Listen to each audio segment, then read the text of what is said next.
Real Housewives of Atlanta, episode 14. Slightly better. I mean, maybe I'm just getting used to the boringness of it, but I wasn't too bored this episode. Sonia, congratulations and all, but you were doing a lot. Like, I'm with Drew.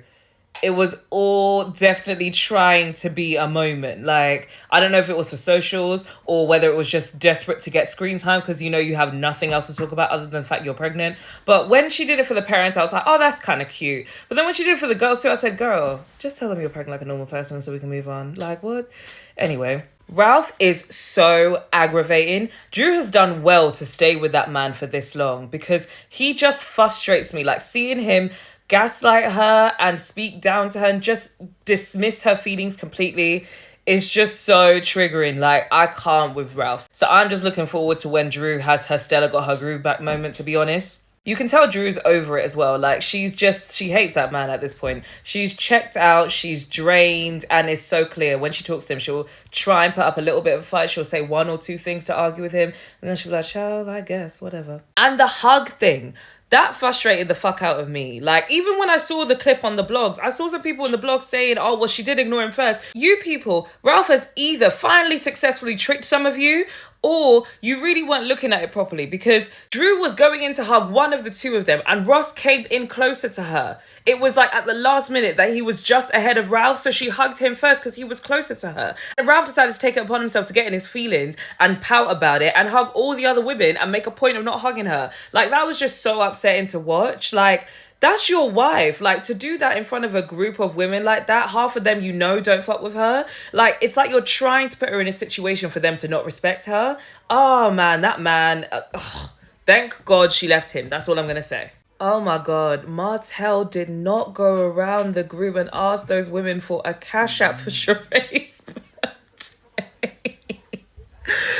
Dad, do you know how funny that is? Production, shame on you for not getting that footage, because I swear Sheree's life is so fucking boring. The scene with the dog, really? Like, seriously.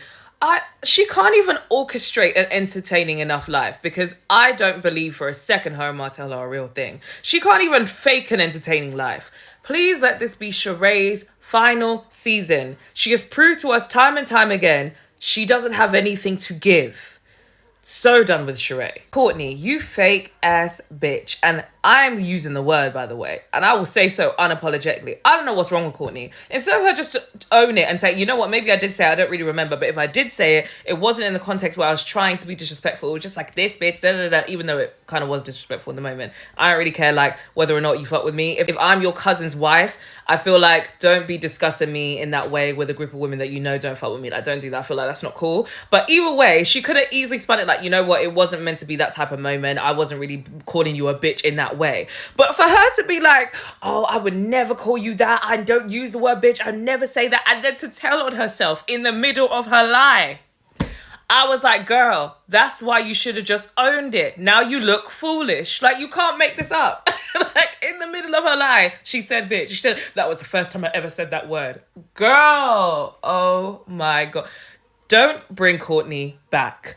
Every time she opens her mouth to say anything, she irritates the hell out of me. She's a fan trying to make a moment every time she's doing something, and it's so tiring. We don't need this. We don't need this. Get it away. Seriously. But yeah, again, I don't know if the bar is just so low for me now that I'm just kind of like, we might as well enjoy the crumbs that we're being given. I wasn't too mad at that episode. And I was also intrigued by the end where they dropped that thing about Bob and that girl. I hope to God that that's a secret daughter, because that girl looks too young to be his girlfriend. So I'm very intrigued to see where that's going to go next episode. But I promise you, Bravo, I'm not joking.